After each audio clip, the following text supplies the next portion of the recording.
10 перейду. Добрый вечер, добрый день всем. Good evening to Bishkek and good afternoon to Germany, I believe. Some of our speakers are from Germany. And welcome to the first Life in Kyrgyzstan conference, which is 10th time this year. So we are proud of that fact. My name is Damir Esenaliev. I'm postdoc researcher at IGZ and ISDC, two organizing institutions for the conference. And we are in the session called Food Security, Self-Sufficiency and Agri-Economic Development in Central Asia, Insights from Case Studies. We have 1.5 hours to talk, and we have 4 speakers, with Kanat Tilekeyev from UCA starting first. We have then Salima Bekbolotova from IAMO, and then we have Emil Begimkulov from Promotionskolleg NRV, and then we have MD Sofiullah. I'm hopefully pronouncing your name correctly, Sofiullah. Just let us know how to pronounce your name correctly. And then we will be having some discussion. So more or less, I would assume that everyone has some time, like 12 minutes or so, up to 15 minutes to talk, and then we will have some questions and answer session. While not speaking, please turn off your mic so we don't have disturbance outside, but not taking too much time.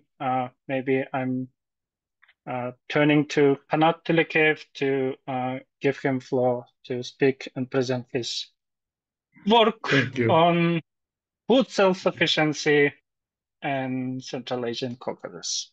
Kanat, the floor, or rather screen, is yours. Thank you. Just a minute. I want to share my presentation screen. I hope you see it. Today I want to present results of our work, which we did under, let's say, guidance and support of Food and Agriculture Organization. We did a study on food self-sufficiency in Central Asia and Caucasus. We cover 4 countries in Central Asia. We cover Kyrgyzstan, Tajikistan and Uzbekistan, and in Caucasus we select case of Azerbaijan. Returning back to the concept itself, it's understand and it's like it's a part of food security concept in sense of understanding food security as a part of food production system or food system as itself, when each country should aim to produce as much as it possible within the physical borders, because if you produce within your country borders and under your sovereignty, you can control it more or less. It's inside of your agricultural policy. It's under your, let's say, guidance. It's under your food security, and you can support or motivate producers within your country in terms of producing what people want to consume. And here, let's say, extreme case on left side of the slide, you see that we should close all our borders and produce all food by ourselves. And on other side, when we shouldn't rely at all on food self-sufficiency, and it means that we don't produce food at all, and we import 100% of our food from abroad. And that's 2 different extreme cases. And as always, we know practice and theory shows that we somehow in the beginning, and if you are somehow, let's say, living balanced situation, then you're moving to the situation when you're becoming very, very strongly dependent. And if we analyze food self-sufficiency, in that case, we should think that there is no any country in the world which produce 100% of their food. At least even the countries you see it on the slide, they produce and they, let's say, depend from basically from home, let's say, production at least on 20% of what's produced in the country. Here, it's unified, let's say, index of food self-sufficiency. It's measured in calories intake. In that sense, we transform all food to calories, and then we analyze what we produce, what we consume, and what we export. In case of exporting, you see there are many countries on the top of this scale. It's basically those countries export in much more significant level than they produce. To understanding concept itself, we should think that food security is a wider concept because it's somehow not to see only on the production, but also to see on the balance between what we produce in the country and in that sense what's becoming, let's say, available or in terms of food security, not only available but also accessible. So otherwise, we can produce in Kyrgyzstan, for example, tropical fruits, but the cost of this production will be extremely high. In that sense, most of our population wouldn't be able to consume these tropical fruits because of extreme high price. That's why there should be, let's say, comparative advantage. And in that sense, we see here that food self-sufficiency is a part of food security in wider sense, but in some cases is becoming very important, specifically in the crisis situation. How we can calculate food self-sufficiency? It's very simple. We have production multiplied by 100. Then below we see on this equation production plus import minus export. If we are sufficient, let's say more or less, then we should have food self-sufficiency at least on the level of 85% of what we produce. And if we are sufficient, it's varied from 85 to 115%. And if below 185%, then this country, let's say, becoming not sufficient. And if it's more than 115%, then it's high sufficient countries. It's very important to see because it's very useful when we look on inter-country comparisons in that case. In our study, we select 9 key food security products and measure it in 4 countries. Let's start from this, I think. Yes, is Azerbaijan. Here we can see that there is a 3 basic product which demonstrate low food self-sufficiency index. It's wheat, sugar, and vegetable oil. Most of these products basically imported to the country, and the rest have sufficient, or in case of fruits, it's above. It's a product with a high food self-sufficiency. In Kyrgyzstan, situation more or less the same, with the difference that there is no high food self-sufficiency product, but we have 6 products from 9 sufficient, and 3 products the same. 3 products demonstrate low level of food self-sufficiency, less than 85%. Specifically, this is very highly so in case of vegetable oil and sugar. In case of sugar, it's decreasing actually over time. In Tajikistan, here again, it's very similar situation, but in this situation we see some problems with the data. For example, for the wheat, for some years we don't have information, and in case of sugar, after 2018 there is no data. But again, the same 3 products, wheat, sugar, and vegetable oil, demonstrating high insufficiency level. In case of Uzbekistan, last country in our study, it's again, we see here that fruits, it's a high food self-sufficiency similar to Uzbekistan or Azerbaijan, and vegetables, eggs, milk, potatoes, meat, sufficient with the same three insufficient products. Again, it's wheat, again, it's sugar and vegetable oil. In case of sugar, information in Tajikistan and Uzbekistan, we are taking out from the public sources after 2018 in both countries, and there is no any information on production and also about import of sugar or, for example, raw sugar product. This information not reported. And I'm presenting the same this actually presentation in Tashkent, and in Uzbekistan, representative of Ministry of Agriculture promised me to provide the empty information, at least in case of the sugar.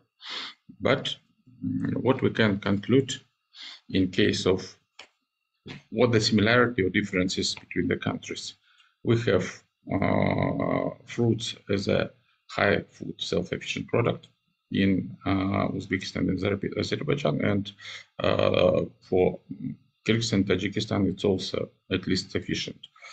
Vegetables, potatoes, milk, eggs in all four countries more or less produced, and country not really strongly vulnerable in that situation. But for wheat, sugar, and vegetable oil, all three countries demonstrate high food self-insufficiency. What's another important point, that almost all wheat imported from two countries only, from Russia and Kazakhstan. And in that situation, we have become, for example, as it was analyzed in the case of, for example, many African countries, they becoming very strongly dependent from France as main suppliers of the wheat. And as we know, those countries are now very active in trying to diversify supplies, specifically trying to triangulate the supplies with direct cooperation with Russian government. In case of sugar, Kyrgyzstan and only the country which entering Eurasian Economic Union, and we can't freely import sugar. Before it was basically imported from Ukraine and from Russia, and now in all three countries, as we can see, even from limited data, we found that the main suppliers becoming India and Brazil. It's because of high role of Russia, and it was, let's say, they have huge problems in 2022, and it brings actually sugar crisis, which we think it's a specific case which should be analyzed more deeply, why it's happening, and what lesson learned we should understand from this sugar crisis. Last year, in 2023, again we see supplies from Russia, and Russia actually subsidized production. Russia subsidized agricultural export by covering specific subsidy on transportation. So if some company supply the potatoes or sugar, any product, the Russian government covering this cost. And they, again, Russia seems to try to capture again lost Central Asian market of sugar. But in 2024, the situation again becoming reversed back. They have very bad. Yeah, thank you. Emil. They have problems, and we can see that a situation with sugar still not resolved yet. It's a continuous, big, very interesting case. In vegetable oils, similar to wheat, we have import from Kazakhstan and Russia in ready form, or it supplies from as an oil seed. Prices increase starting from COVID-19, from 2020, and remain quite high. In that situation, again, we see that almost all, more than 90% of all vegetable oil supplies from Kazakhstan and Russia. Mostly it's Russia, 60% and maybe 30-35% it's Kazakhstan in all four countries.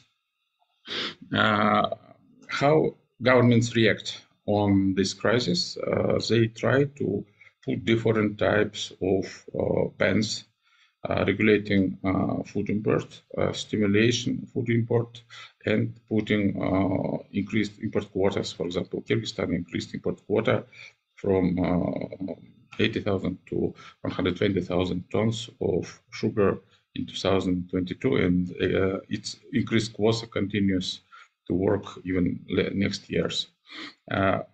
All countries put bans on wheat flour, meat products, milk, dairy products, butter, vegetable oil, sugar, and also agricultural inputs, mineral and fertilizers. So each country trying to protect their domestic market, and based on anecdotal evidence, we can say that it's not always work, more or less. We have a lot of hidden, not unregistered trade by mineral fertilizers from Uzbekistan to Kyrgyzstan, by fuel, unregistered import to Kyrgyzstan from Kazakhstan, and also in Uzbekistan, the same cases actually. And trying to put tax incentives on production. There's zero value-added tax on all these products, and they actually extended every year. Just next. What we can conclude more or less, first of all, that besides of situation, in case of these three products, we have vulnerability in terms of supply. For example, Russia, Kazakhstan put every year different types of limitation on export on ban, for example, put it by Kazakhstan every year, approximately mid-March, which continues till mid-September. The same put it by Russia against of all countries which not included in Eurasian Economic Union. It means that Kyrgyzstan can import it, but it does not reflect in the Russian supplies in other countries. And here we could see there is distortion of market situation, distortion of trade data, and we can expect that some of this trade move from official to informal trade.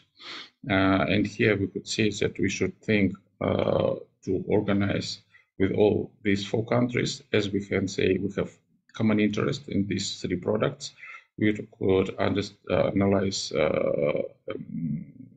in terms of creating joint seed programs, research and development, adopted varieties of seeds adapted to the region. At the moment, we have supplies from Western countries, or depends again from supplies from Russia. For example, in terms of wheat seeds, it's very massive intervention that the Russian government often sent the seeds to all former Soviet countries.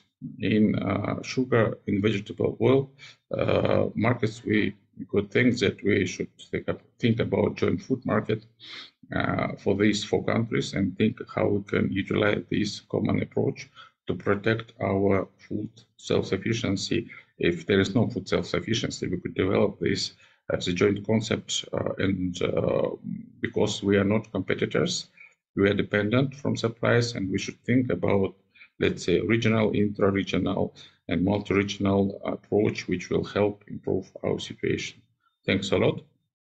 And here, as a last suggestions, I said that we should think about alternative supplies. For example, in extreme situation, we should have alternative ways of supplying all these three products by other ways. Otherwise, we are all dependent from supplies through Kazakhstan, through Russia, and by Kazakhstan, by Russia. Thanks a lot. Thank you, Kanat. Yes. Shall we try to clap some way? Yes. Thank you. we have a few minutes to questions. I, as a moderator, have definitely a couple of them, but I'd like to give floor to the audience in case if there are questions, you can just turn on your mic and speak up, or signal me by putting raise hand button if you need. Yeah, while people thinking, Kanat, I was having question. All this indicator, self-sufficiency, how does it relate to norms of nutrition? So I assume every country has some norms that I eat sugar every year as a person, I don't know how many kilograms. So depending on my needs, the country defines how much sugar it needs for the whole population for the whole year. So how this indicator relates to that type of need? I guess very closely, but I was not sure it's clear cut in this indicator. Good question.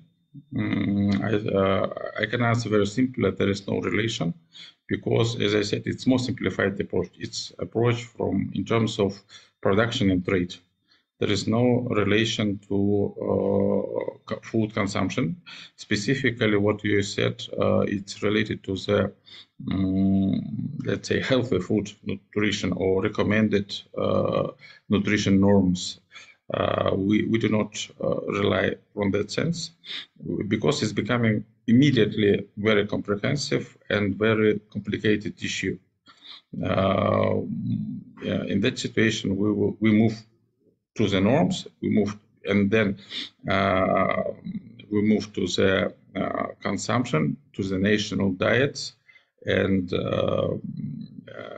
let's say here is again, yes, then we should see consumption by quantiles and define vulnerable people who consume below this norm. Then we should think separately about people who consume above this.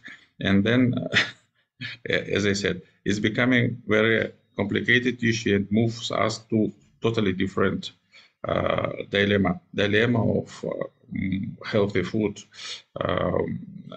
balanced diet, linkage with, for example, of consumption with certain non-communicable diseases, for example, obesity or heart problems, cancer, for example. And we could see that if we analyze, we wouldn't be able to find in all countries similar data sets.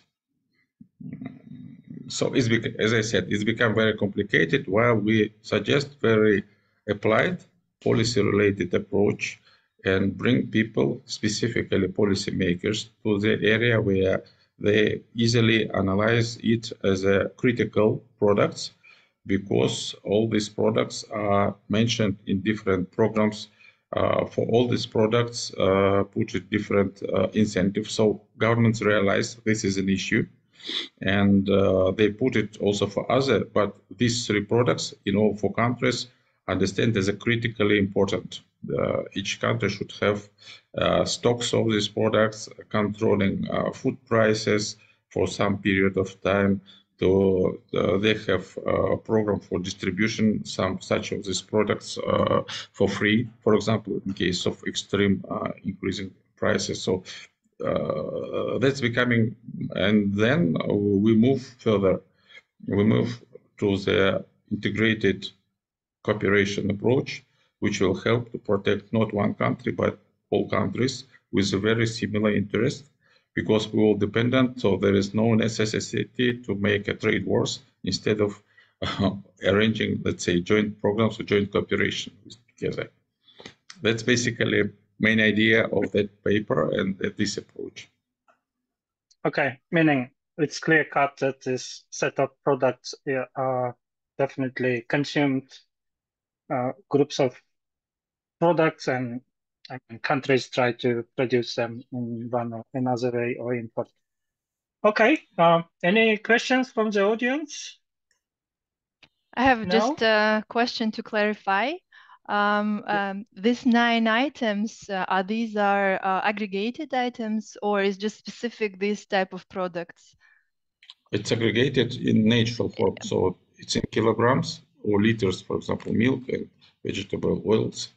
And we use this formula. So it's production. Then we have production plus import minus export. We found that monetary values are not always, let's say, stable. While measuring in kilograms, it's closer to what we, let's say, what we want to see. And in that sense, for example, why we select these 9 products, it's food security products. In some countries, for example, Uzbekistan, they suggest me include rice also.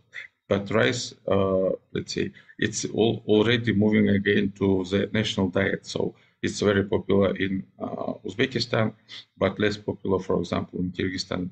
It's not yet moved to the key product. So in that sense, we can widen or close, for example, these products and or move, for example, if we want to see meat, it's all type of meats.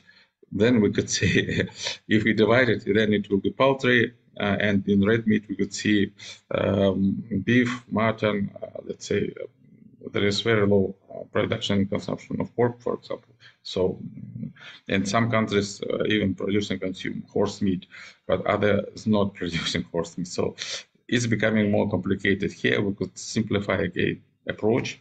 Otherwise, we will, for example, if we move for one indicator here, it's a calories intake, it's energy, and it's, yes, it shows something, but it's not very interesting here. We could see here, yes, it's very visibly, let's say, the demonstration, for example, that Africa, for example, or some part of South America is very vulnerable in terms of self-sufficiency. But what else? But when we move to these products, the situation becoming more interesting and more, let's say, more applied. For example, for the government, is becoming, they start to understand a little bit why this approach. Okay. Thank you, Kanat. Yeah. We have more questions, but possibly we can ask them during the in-person meetings tomorrow and day after tomorrow. Yeah. And thanking you and giving floor or screen to Salima. Salima, yeah. Please go ahead. Thank you, Kanat. Thank you, Damir. Please unshare the screen. Kanat, yeah. Now I can do it. Just a second.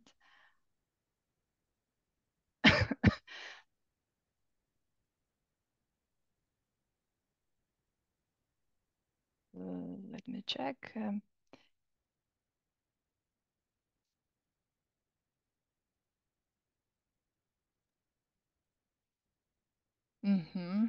Is it seen? Yeah. Yeah, good. it's good. Great. So I'm Salima Bekbolotova. I'm a doctoral researcher at IAMO, and I'm very happy to present the first findings of our joint study on food insecurity dynamic in Kyrgyzstan. And I'm working with my daily supervisor Nadir Janibekov, with Barchina Kimsanova, and Professor Thomas Hertzfeld, which is my main supervisor.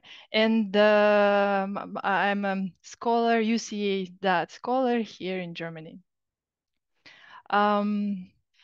So the essence of food insecurity is very important and is within the agenda of 2030 global agenda.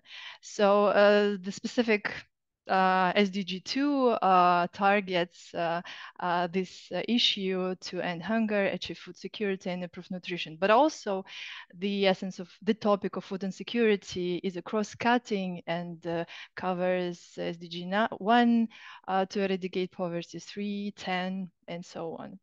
So now we understand that food security is an important topic. However, globally, the data on food insecurity is limited, and thus we have lack of deep analysis of food insecurity. The existing measures of food insecurity are discrete and ordinal in nature that limits the opportunity to make an analysis, group-wise analysis, so that and the long-term dynamic analysis. And finally, especially for Kyrgyzstan, there are different food insecurity measures, but they produce different results and somewhat inconsistent that I would like to show you now. So this is several visualizations to show food insecurity, existing food insecurities measures. Here I presented the data from FAO Stats on prevalence of moderate and severe food insecurity for US in blue and Kyrgyzstan in orange. So what is the prevalence of moderate and severe insecurity? It's an index of food insecurity that at least one member of a household reported reduced consumption of food due to monetary or other resources constraints. And severe food insecurity in FAO is at least one member of a household experienced hunger for no eat for the whole day. So, and what we see here for the period from 2014 to 22, we see the index of food insecurity for Kyrgyzstan is less, barely 7% than in US, which is somewhat questionable. There is another index produced by World Food Programme, which on their website they publish, available from August 2022, and this is a quarterly data. And if we look at food insecurity, we have moderate food insecurity and severe. In August 2022, we see 17 plus 4, 21% of food insecure. In October, 17, in December, 15. So on average, 17% of food insecurity in Kyrgyzstan. So if we compare to the index produced by FAO Stat, it's 7 versus 17. It's somewhat inconsistent. Then another proxy to assess food insecurity is the prevalence of undernourishment. What is prevalence of undernourishment? It's the proportion of population consuming less than 2,100 calories per day.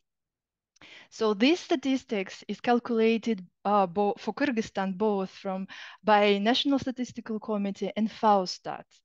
And the National Statistical Committee is expressed here in orange, and by FAO Stat, the same statistics here indicated in gray. So we see here a huge difference between the same statistics, which is very hard to analyze. And the final visualization on this topic is that I compare 2013 and 2022.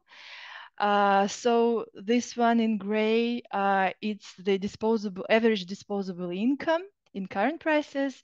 So we see it barely covers the minimum food basket in 2013. What is minimum food basket? It's the cost of minimum food expenditures to maintain a healthful diet. So the people below minimum food, having expenditures below minimum food baskets are undernourished. So we see here the reported expenditures, food expenditures by people, it's doesn't cover the minimum food basket, 40%, around 40% of minimum food basket. And in 2022, the situation didn't change much, although the average disposable income covers minimum food basket, the cost of minimum food basket. However, food expenditures still do not cover minimum food basket, even 50%. So this is the problem of undernourishment. The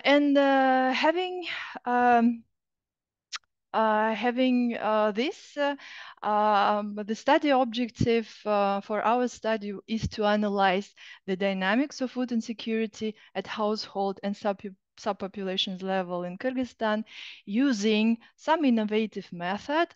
We actually found it. It was published in October last year in American Journal of Agricultural Economics by Lee, Barrett, and Hodinot from Cornell University.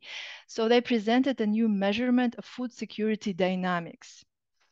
And the measure, it is called probability of food security.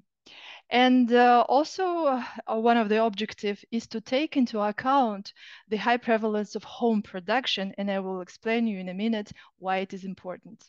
So this method is innovative and indeed it allows to conduct 3 types of analysis. First of all, it allows to conduct a spells approach to identify what is the duration and persistence rates of food insecurity.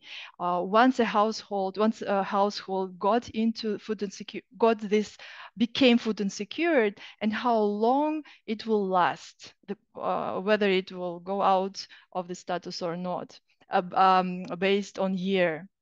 I will speak about this, and today's study will cover only spells approach. And but also this measurement allows to do a permanent approach and group-wise decomposition. So permanent approach is distinguishing of food insecurity of those who have chronically food insecure or temporarily food insecure. Why it is important to distinguish? If at a temporary food insecurity and induced by a short-term external shock such as COVID or others, then some instruments such as food assistance, private or public, will suffice, or food safety nets would suffice to tackle the issue. However, it's the chronic food insecurity, then other instruments, policy measures should be introduced. And group-wise decomposition, this approach, this analysis would allow us to identify the profile of the most vulnerable the characteristics of food insecurity by age, by gender, demographic and socio-economic characteristics. So, what is probability of food security? It's a method. It's a method that represents the estimated probability that a household food expenditures equal or exceed the minimum cost of a healthful diet. So, what is minimum cost of healthful diet? It's the threshold set by the minimum cost of a food basket that I already earlier. So the construction of PFS consists of 3 steps. The first step is to find the mean of per capita food expenditures. So how we identify it with the use of GLM logic-link regression, we regress on its lagged values we regress average food expenditures on the lag values and on set of covariates, 25 covariates that are highly associated with food insecurity. In the next steps, we take residuals from the first regression and run on the same specification of this regression and to get the variance of per capita expenditures. And finally, we use these 2 measurements in order to construct a cumulative density function. So that allows us food expenditures, and given this threshold of minimum food basket, we can identify those who are food secured because their expenditures exceed minimum threshold, minimum food basket, or those who are insecure because their expenditures do not cover minimum food basket. So what data we are using? We are using data from the Kyrgyz Integrated Household Survey. And this is the data that covers over 5,000 households in 7 regions and 2 cities.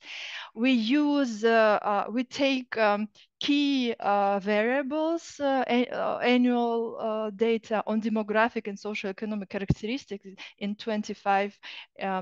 So these are like age, education, employment, and so on and so forth. We actually, yeah. And finally, we estimate food expenditures based. So this is the specificity of, this is the adjustment of our study to the original method, because we use as expenditures, not reported expenditures, which is equal to food purchased, but we calculated food expenditures based on consumption, what they consumed. So it covers not only food purchased, but given and grown on own household plots. So this is the specificity of our region, rural Kyrgyzstan. And we take the minimum cost of food basket as a threshold from National Statistical Committee. And now I would like to show you why it is important to use food expenditures by consumption instead of food expenditures reported to analyze food insecurity. This is in 2013. And we see here that the distribution shows us, as compared both values for 2013, that the reported one highly dense, and more steep, and here more gradual, and it means that by consumption, or by reported, overestimates food insecurity. Food insecurity. Yes, the proportion of population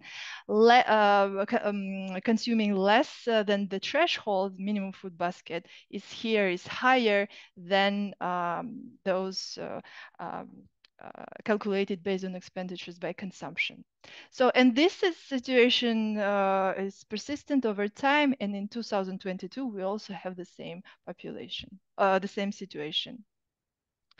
And finally, this is our first preliminary finding of our method. It's a spells approach. And what does it shows us?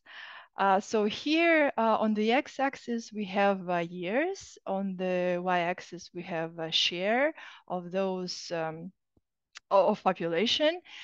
And for example, if we look those, what does it says? Those who became insecure in 2018 and in 2019, the duration of 70% and close to 1%, 100%. Will experience food insecurity 1 year.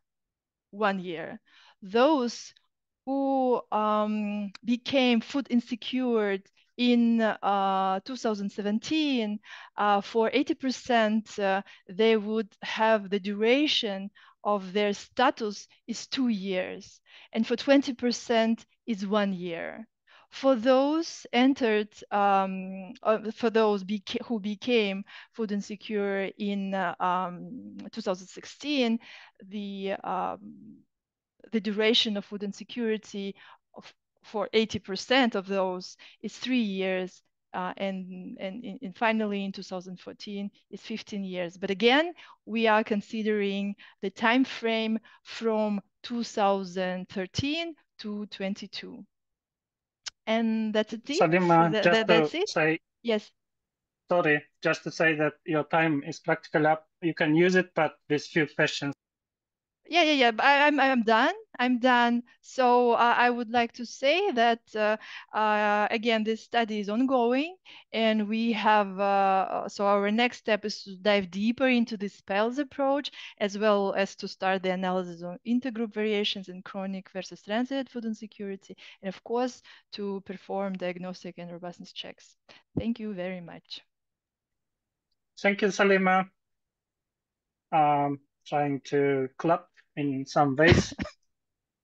I would, yeah, we seem to have some questions, or possibly not. Possibly people clapping that way. There is. Yeah, those who are really raising to ask questions, please speak up.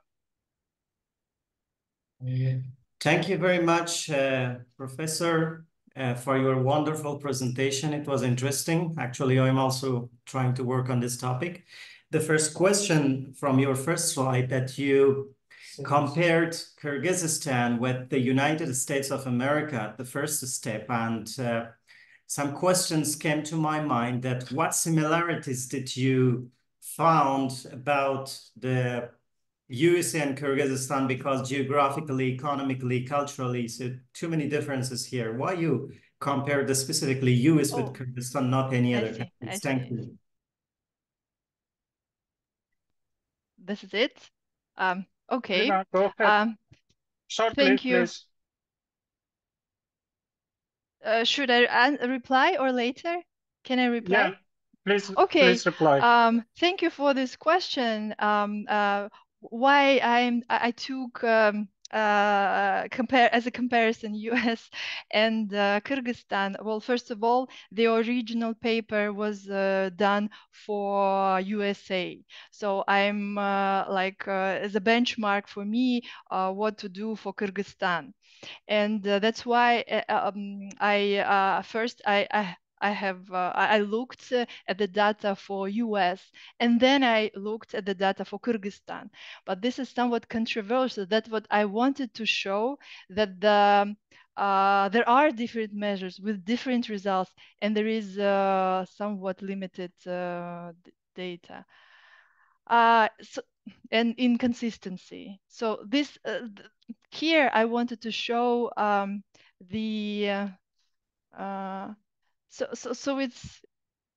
so the existing food insecurity measure produced by FAO Stat is somewhat questionable or disputable.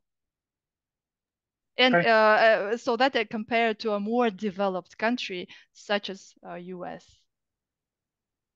Thank you, Salima. Aykerim, please ask in a short, concise way, please. Yes, thank you very much for your presentation, Salima. I found it very insightful and interesting. I'm just for a different field. I'm not really related with agriculture. So I was wondering what is exactly the minimum food basket? What is it consists of, or maybe how is it calculated for a person? And also I think your topic is very interesting for the future, and I'm quite excited to see what are the calculations will be. Thank you. Thank you very much, Aykerim. Great question. That what I was criticized by my supervisor is that I'm using these terms, specific terms interchangeably. But the minimum food basket is how it's the minimum cost of food basket that allows to maintain a healthful lifestyle. So it is calculated by National Statistical Committee and based on the calorage 2,100 calories. There are 9 types of food categories within this basket, such as meat, vegetables, and so on and so forth. So this is the already existing statistics that is calculated by National Statistical Committee, and it is published on a quarterly basis and disaggregated by gender, by age, pensioner or child or adult, working adult. So publicly available data. Thank you, you. Salima. I really wish you good progress. I think it's very promising. I think many of us do food security indicators, and there are many of them, and they don't really talk to each other. So in that respect, it's a really great contribution to this debate, and this new indicator seems to be giving a promise. Good luck with the continuation. Thank you very much. Thank you, Salima. And moving to Emil. Emil, please go ahead with sharing your screen and delivering your talk. Thank you. Just a second. Thank you very much. So, is it visible? Yes, it's okay, great. Thank you very much. Yes. Hello, everyone. My name is Emil, and I'm from Kyrgyzstan. However, at present, I'm following my doctoral degree at the Rhine-Waal University of Applied Sciences and Promotionskolleg North Rhine-Waal-Westphalia. Today, I'm going to present my topic on the performance of small and medium food processors in Central Asia with certification compared to those without certification. So let me skip my contact just to save time. So the food processing industry in Central Asia is an important part of the economy and in the livelihoods of many rural communities, and especially dried fruits and nuts in the southern region constitutes the primary source of incomes for the rural households and small and medium food processing enterprises. These products mostly come from the region's forests, we all know, which is, of course, negatively affecting them. Because of this, to some extent, they are also cultivated in orchards and more sustainable agroforestry arrangements.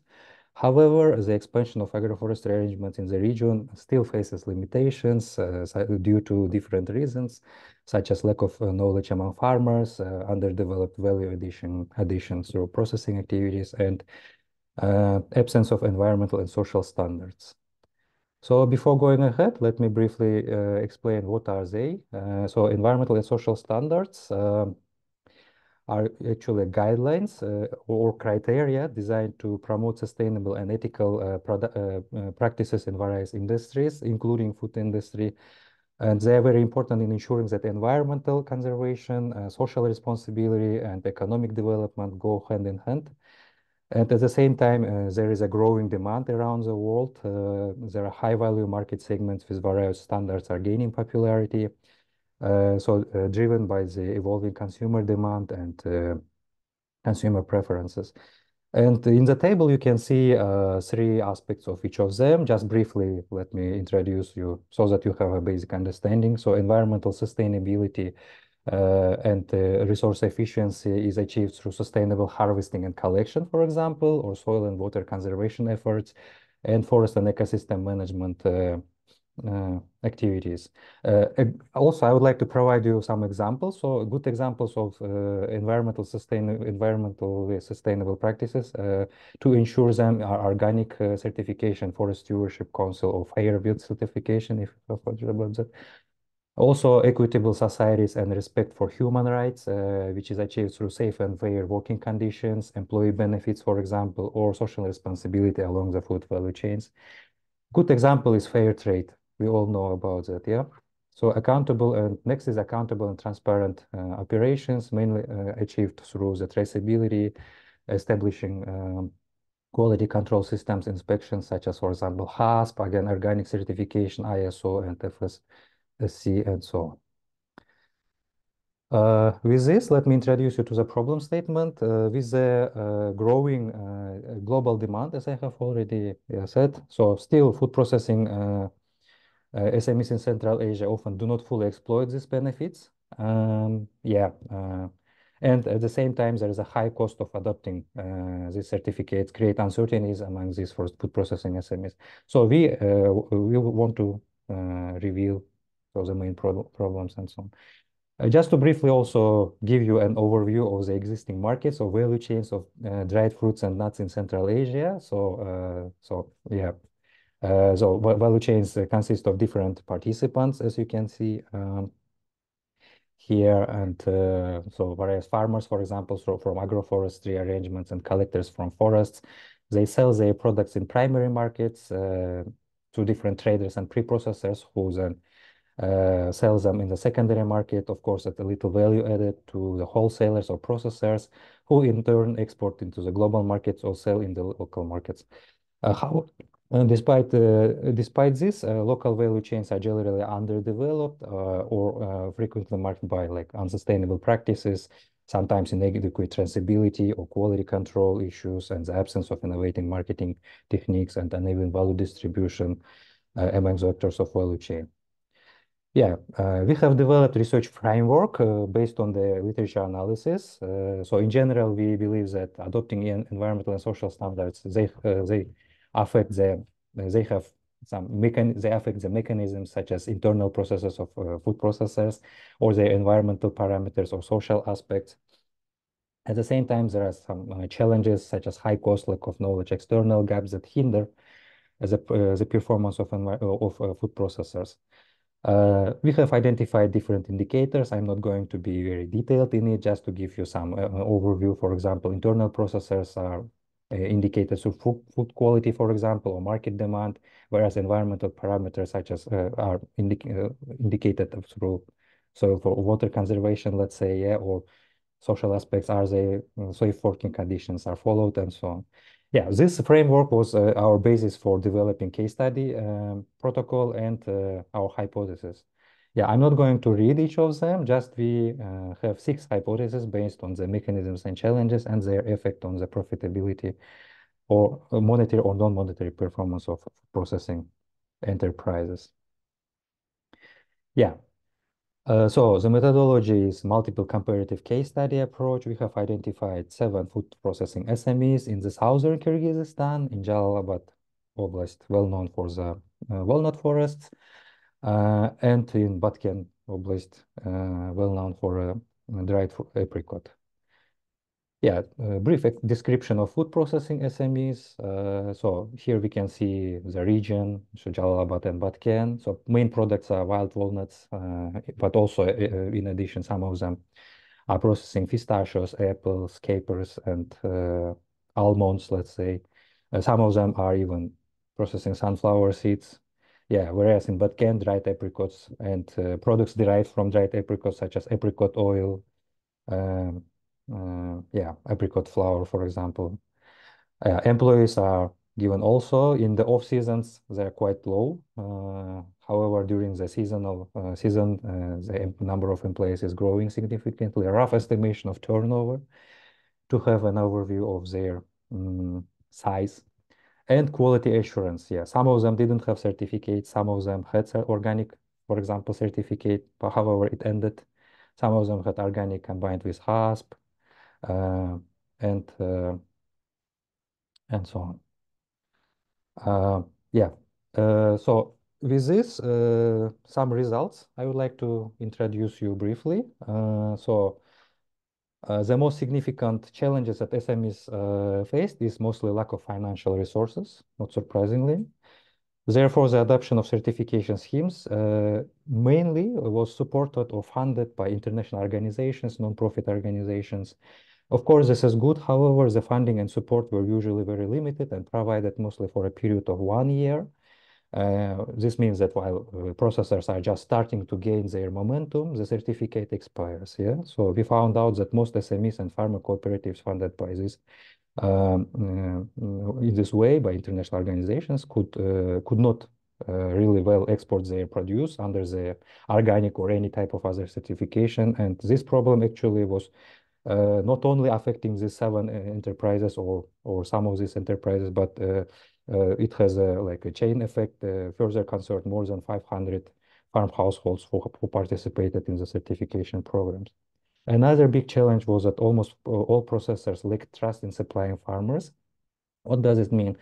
Yes, there are honest farmers that work honestly, but despite this, given the small size of farms and small output, to achieve the required level of supply, SMEs are cooperating with large number of farmers. Accordingly, with the increase in quantity, the number of poor quality supplies also increases.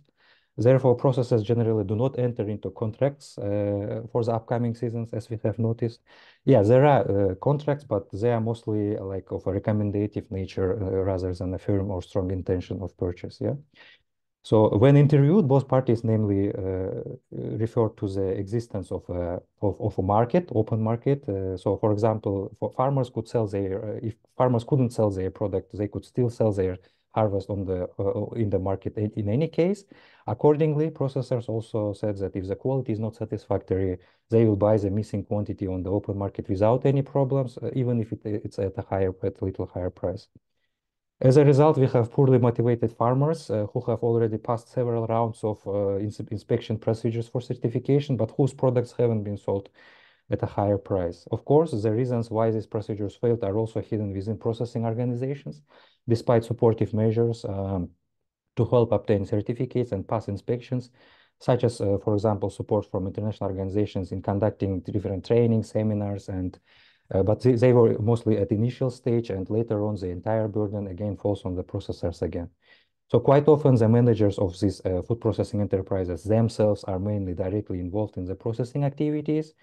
So they are responsible for procurement, receiving these raw fruits and nuts, storing them, transporting, and personal issues such as hiring temporary seasonal workers, and so on. As a result, works to maintain even the most basic certification standards such as inspection, minor checks, and filling out the necessary documentation is slowed down.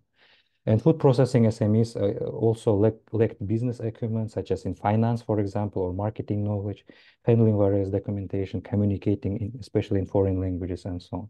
So in addition, in some cases, we have also noticed absence of work and food safety, documentation, and information materials and work contracts. Yeah, of course, there are many positive effects of these standards as well. So during our observation and interviews, the processors highlighted the benefits of obtaining the certification schemes were also positive, such as, for example, the systematization of existing information and business processes occurred. And the next positive effect was an increase in brand awareness, or we can say like SME name awareness among different consumers and within and abroad.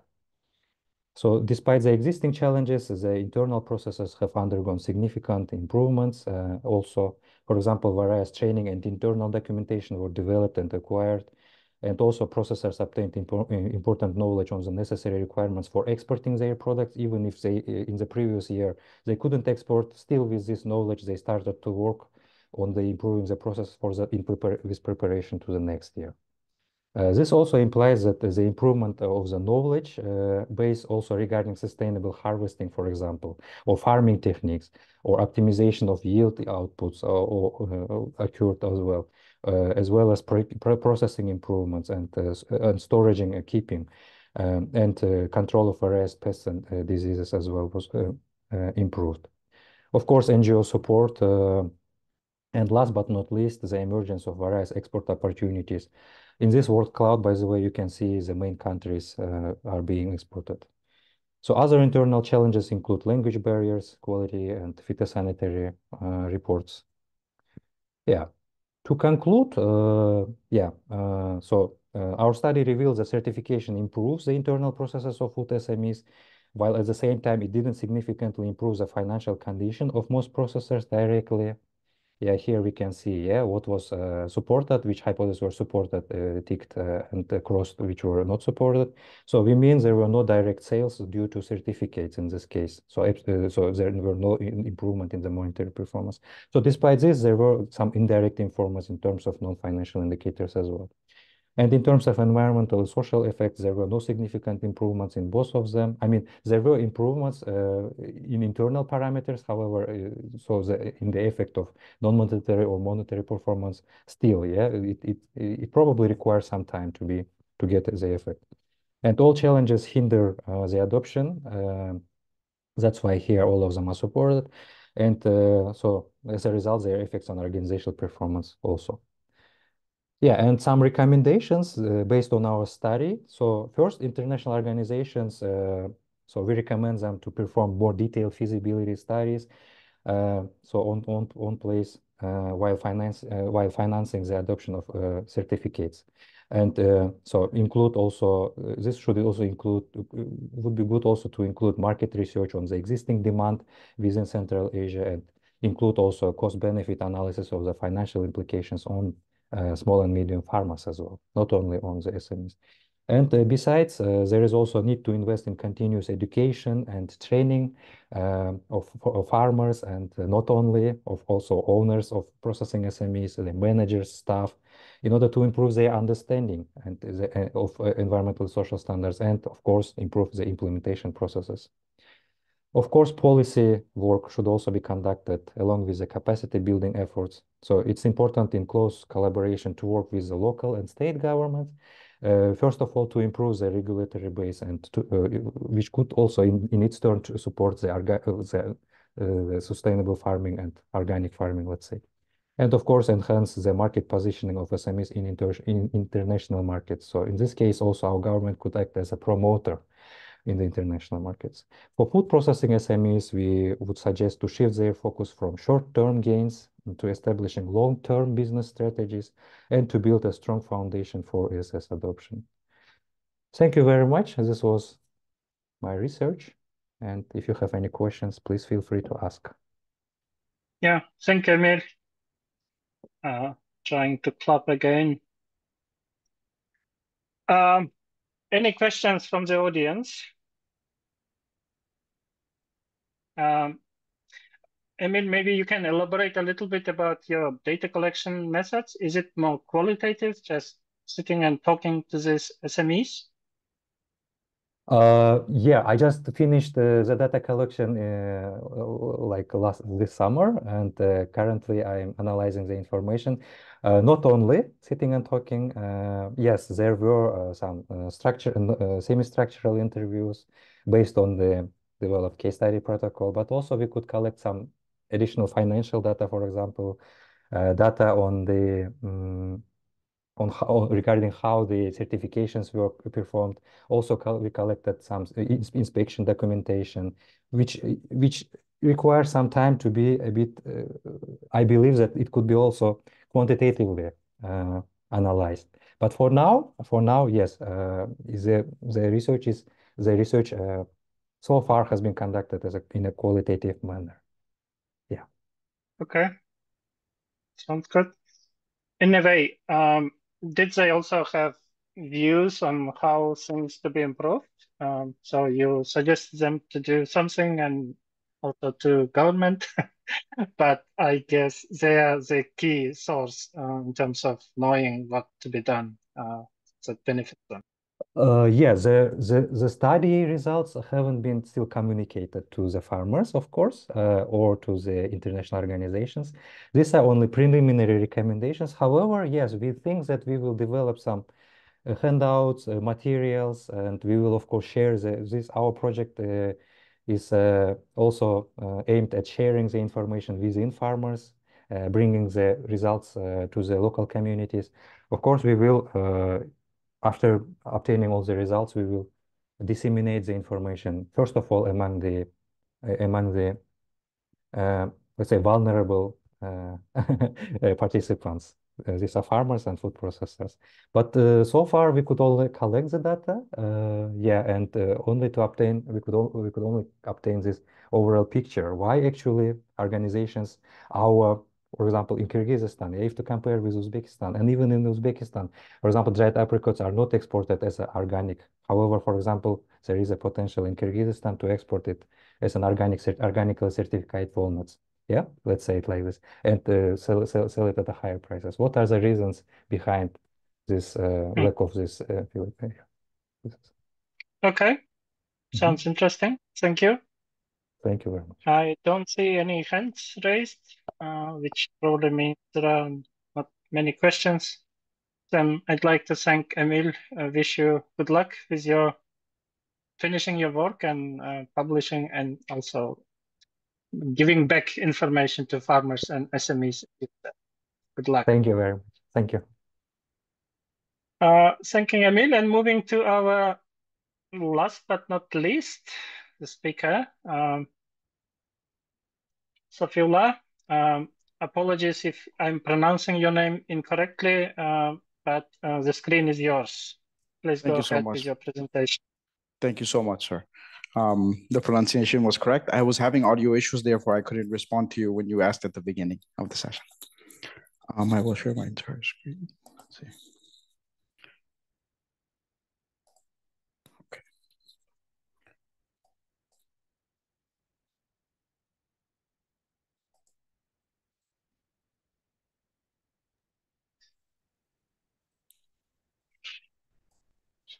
Sorry, is my entire screen visible? Just give me a thumbs up. Yeah, it's great. Thanks.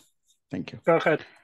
Great. Good evening, everyone. My name is Mohammed Sofiullah. I'm a scientific research associate and PhD student at Rhine-Waal University of Applied Sciences in Germany.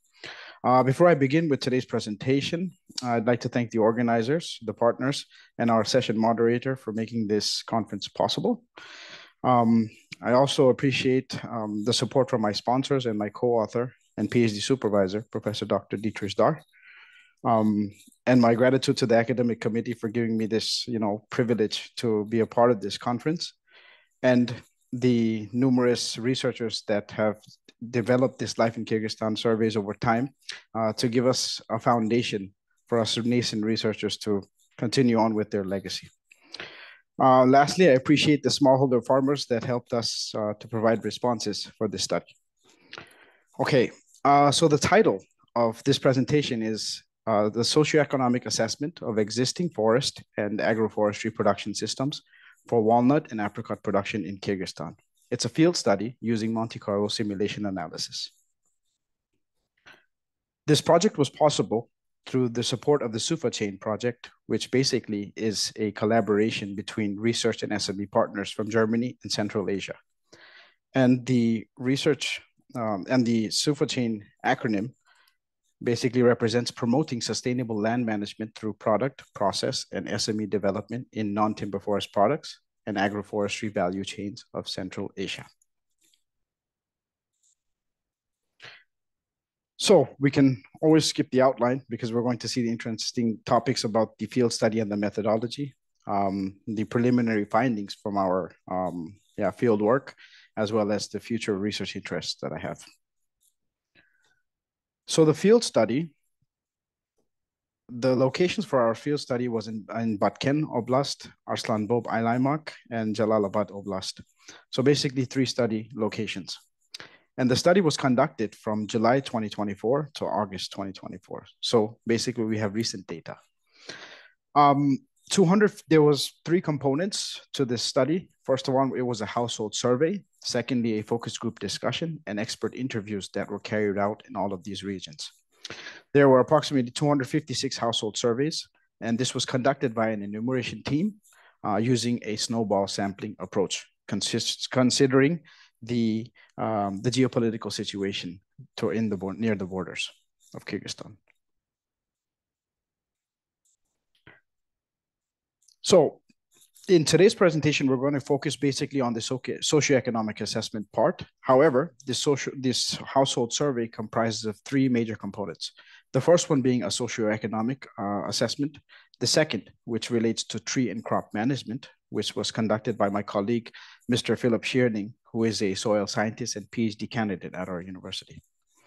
And thirdly, the third component is the irrigation management, coping and adaptation strategies, which was devised by Dr. Janneke van Bruggen, who is a water resource management specialist at our university as well. She is also presenting at in this prestigious conference. And so So we're going to look more into the preliminary findings of the household survey, but I want to just give you a glimpse of the focus group discussion and expert interviews as well. In our focus group discussion and expert interviews, I asked questions related to the expected price fluctuations, the migrant labor origins, the farming objectives of farmers in general, the biophysical traits of fruits and crops that are grown in the region, different shocks, as well as the farming activity challenges and the measures that are taken to overcome these challenges. And we asked about extreme weather conditions as well, and possible improvements that are vital for agricultural development. In a nutshell, since this study basically focuses on the provisioning services of ecosystem, of ecosystem services that arise from agroforestry and forestry production systems, the aim of this focus group discussion is basically to get information about factors and data on different factors that influence basically the general population of smallholder farmers in that particular region. This is necessary for the research aim. So the methodology for this study is basically that we conduct a short-term assessment and a long-term assessment. From a short-term perspective, we want to see whether these agroforestry systems and non-agroforestry systems are profitable using capital budgeting techniques and ratio analysis. And more interestingly, I'm going to use a Monte Carlo simulation approach for the dynamic analysis, which means we're trying to see sustainability. So for the short term, we want to see whether these production systems are profitable. And for the long-term assessment, we want to see whether they are sustainable. So let's see the preliminary findings. However, please note that these findings are subject to change based on further analysis. So as you already know, for Batken, there were 86 households, and we, the enumeration team had visited 6 different villages in Batken. For Aslanbop, it was also 6 different villages, and for Jalalabad, there was 7 villages. We had to do this through a snowball sampling approach based on the permissions we acquired from the local authorities there. And so in total, there was approximately 256 household responses. And the majority of respondents for Batken, Arslanbop, and Jalalabad, as you can see that the majority of respondents were male.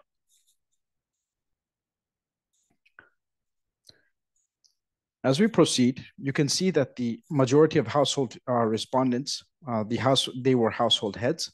So we basically have individuals who are providing responses, like, they can provide us really authentic information instead of having to ask other members in the household.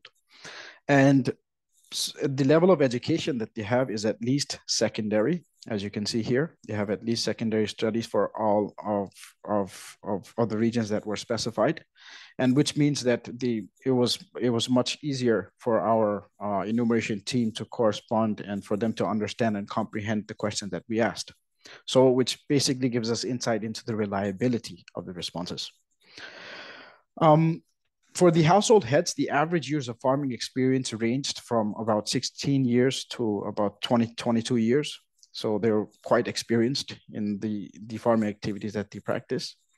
And the purpose of farming practice was asked, and the majority, as you can see, they, for all 3 regions, they bounce between subsistence and semi-subsistence, which basically means that the most of the crops or, the tree output or livestock, if they have it, all of this is earned just to sustain the family needs. And when we say semi-subsistence, this means a smaller proportion may be sold to the market. Now, in our next slide, you can see that the average household size is about approximately 5 to 6 individuals within a household. And the household expenditures, I really appreciated one of our previous presenters when she was talking about per capita disposable income. But in this complements her work probably, because we're focusing here on a household expenditure level. So we're looking at it from a collective perspective. And we saw that the average household expenditure varies between 12,000 to about 33 or 34,000. So this is monthly household expenditure in Kyrgyzstani soms. And so based on that, we asked the households about the household farming contribution. So I wanted to see, which was quite different from others, is that I wanted to take the opportunity cost of household labor into consideration, and I wanted to see for which activities within this, farming, production, that how much do they contribute. And so I allocate that the amount to find this opportunity cost of household labor. Because I believe that's quite important to take this contribution of the family into our assessment. And so as soon as we saw the household size as well as the expenditure, and that knowing that majority of the household members contribute to farming activities, then we automatically ask this question of whether or not they have off-farm income. And so as you can see for Batken, Arslanbob, and Jalalabad, the majority have off-farm income. And so what are the different sources of off-farm income?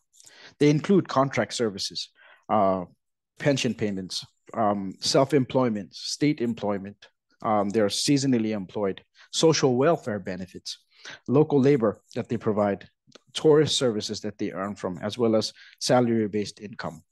And so when we asked about income, we asked about the income of individuals in the household that contribute to support the household expenditure. So this gives us a more realistic analysis of what's really going on with these smallholder farming households. Then we asked whether or not they were engaged in crop or tree production. And so the majority of farmers said that, yes, we grow crops as well as, tree outputs such as fruits.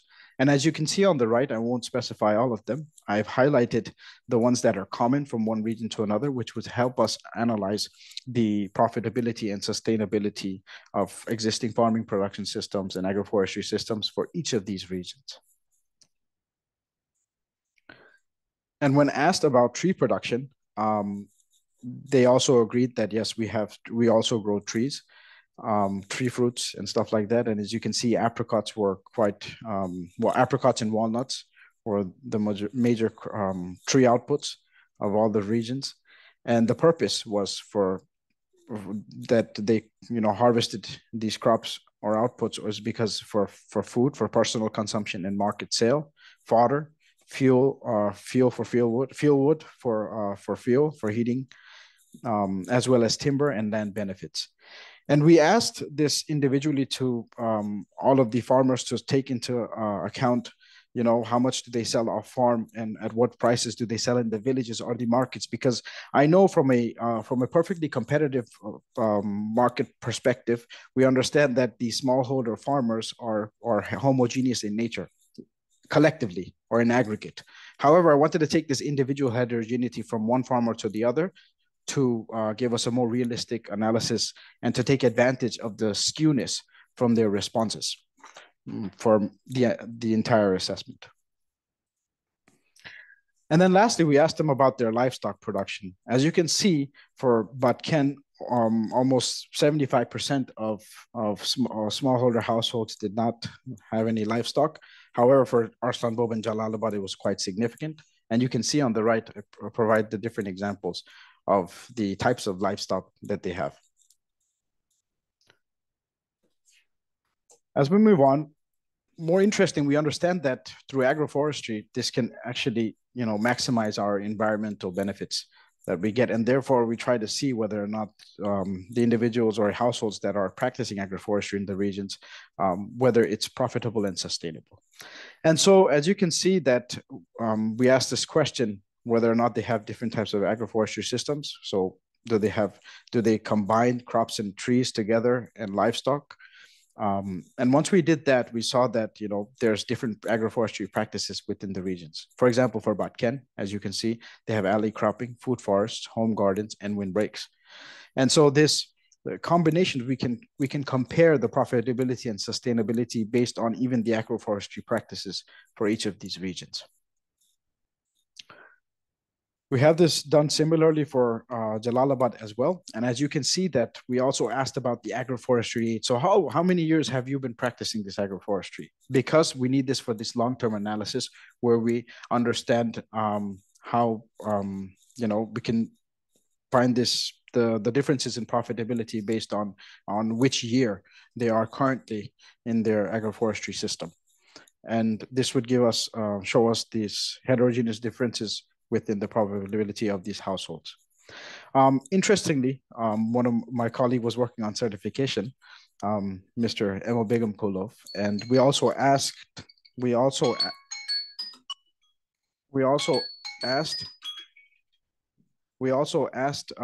the smallholder farmers were certified, and the majority of them said that they did not have any certification nor were they benefited by any of this. And the reasons why they practice agroforestry, they said it was because of environmental benefits, protection for livestock. It improves soil fertility, gives them, it improves their water efficiency and gives them higher yields. But there were also others who did not practice agroforestry, and they talked about high input costs, less harvest, high investment, and other examples. And lastly, we asked them about their labor and contract services, and we saw that, when it comes to seasonal labor, so as majority of the household members contributed to the farming activities, they really didn't have much of seasonal labor that they hired. Although this does deviate during the time of harvest, for example. And we also asked them about the different services that they hired, and we wanted to take this into consideration as well. And so this is basically my final slide, and there's a, my future research interest would be to request and connect and collaborate with any individual or distinguished researchers here who would like to work on or are working in the area of the valuation of non-marketed or non-monetary ecosystem services from agroforestry production systems in Central Asia. Thank you so much. That's about it. Thank you, Sofiullah. Very interesting. I think I learned about agroforestry just recently in another conference, so it indeed looks like beneficial in many respects, including questions of climate change. Is there any question from the audience, including those who want to cooperate with Sofiullah? Emil, is it a question or is it clapping? It was clapping. Like. You can ask questions as well.